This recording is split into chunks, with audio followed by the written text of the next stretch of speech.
안녕 여러분, 개념에 강하다, 감동을 주는 개념 강의, 개념터치 S에 오신 걸 환영해요.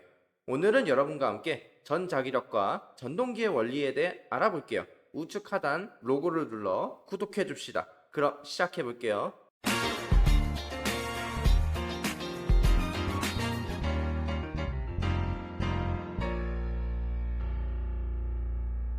오늘은 전자기력의 역사, 전동기의 원리에 대해 알아보겠습니다.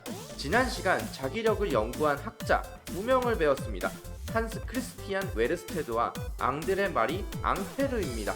웨르스테드는 덴마크의 물리학자이자 화학자이며 전선을 통해 흐르는 전류가 자기장을 만든다는 웨르스테드의 법칙을 처음 발견하였습니다. 이 발견은 정말 의도치 않은 우연한 기회에 찾아온 기적과도 같은 발견이었습니다. 강연회를 진행하던 도중 도선주의에 놓았던 나침반의 자침이 일정한 방향으로 움직이는 것을 보고 이후 본격적인 실험을 진행했습니다. 그 결과 전류를 흘렸을 때 무언가의 힘에 의해 자침의 끝이 이동하는 것을 확인하였습니다. 이것이 전기가 자기를 만든다는 사실을 알아냈습니다. 앙페르는 웨르스테드의 놀라운 연구 결과를 접하고 전류가 흐르는 두 도선 사이에 서로 끌어당기는 인력과 서로 밀어낸다는 척력이 작용한다는 사실을 최초로 발견하였습니다. 앙페르는 웨르스테드의 실험의 증명을 더 명확하기 위해서는 흐르는 전기, 즉 전류에서만 발생하는 것으로 규정했습니다. 이때부터 본격적인 전류의 용어 사용이 등장하게 되면서 그 공로를 인정받아 전류의 단위를 앙페르의 영어 발음인 암페어로 부르게 되었습니다. 앙페르는 전류에 의해 발생하는 자개장의 형태를 보다 알기 쉽게 하기 위해서 오른 나사의 법칙을 발표하게 됩니다. 전류의 방향을 엄지로 일치시키면 나머지 손가락은 손바닥을 감싸는 모양으로 만들어 자기장의 방향을 나타나게 하는 법칙입니다. 앙페르의 법칙을 통해 전류의 힘이 도선 속에 갇혀 존재하는 것이 아닌 전기의 힘이 도선을 벗어나 다른 공간으로 퍼져서 자기력의 형태로 힘이 생긴다는 가설을 세우게 됩니다. 이때 시기적으로 당시 사회적 통념은 전기의 힘은 반드시 도선 안쪽에서만 작용해야 한다는 점인데, 이 통념을 깬 과학자가 바로 전자기학의 시대를 연 마이클 패러데이입니다. 영국의 물리학자이자 과학자로 출신도 천하고 정규학업도 받은 적 없었으며 가난한 형편의 재범소 아르바이트생으로 일해오지만 과학에 대한 열정이 남달라 자신의 아이디어를 그 당시 당대 최고의 강연가 데이비 험프리에게 소개하게 되고 결국 실험조수로 발탁이 되며 그의 인생은 바뀌게 됩니다. 그는 동료들과 함께 앙페르의 실험을 재현하면서 보이지 않는 힘이 전류가 흐르는 공간 전체를 덮고 있는 것은 아닐까라는 가설을 제시해 보았지만 교육받지 않은 천한 생각이라고 무시하기에 이릅니다.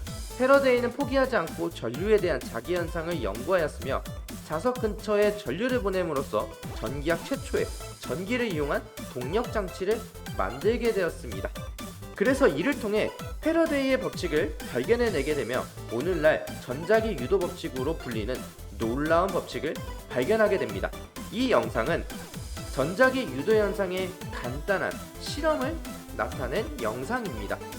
자석을 코일 안으로 넣으니 눈금이 왔다 갔다 움직이는 것을 확인할 수 있죠.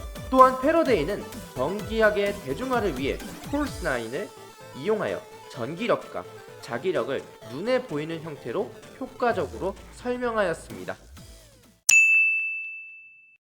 자기력을 함께 이용하면 움직임을 만들어낼 수 있습니다. 이것이 바로 전동기의 원리입니다. 전동기 내부를 보면 전자석 코일 하나가 한 개 이상의 영구자석의 양극 사이에 위치합니다. 그 코일에 전류가 흐르면 자기장이 발생하고 영구자석의 자기장과 상호작용을 하게 됩니다. 사진을 보면 하늘색 방향으로 전류가 흐릅니다. 그리고 자기장은 N극에서 S극 방향으로 생성됩니다. 이로 인해 생기는 힘의 방향은 과연 어디일까요? 우리가 오른손을 이용하여 확인할 수 있습니다. 오른손의 엄지를 전류, 나머지 손가락을 자기장의 방향으로 놓으면 손바닥이 위로 향하는데 이 방향이 바로 힘의 방향입니다. 그래서 힘의 방향은 위가 됩니다. 여기 전동기에 적용해보면 먼저 왼쪽에 있는 파란색 점은 힘이 아래로, 오른쪽에 있는 파란 점은 힘이 위로 향하게 되며 이 결과로 코일이 반바퀴 회전하게 됩니다. 그런데 아무런 장치가 없다면 이 회전 운동은 되지 않고 왔다 갔다를 반복하게 됩니다. 이를 해결하기 위해 정류자가 있는 겁니다. 정류자는 전동기나 발전기 등에서 코일에 흐르는 전류의 방향을 유지시켜주는 장치입니다. 이 장치 덕분에 회전 운동을 유지할 수 있게 되고 한쪽 방향으로 빙글빙글 돌아 전동기가 회전하여 에너지를 얻게 되는 것입니다. 그래서 1번, 2번, 3번 방법대로 순서대로 작동하여 전동기가 한쪽 방향으로 계속 회전하게 되는 것입니다. 쌤 때는 말이야, 전동기, 모터 하니까 생각나는 장난감이 있는데 바로 미니카, 카라 매그넘! 왜 이러는 걸까요?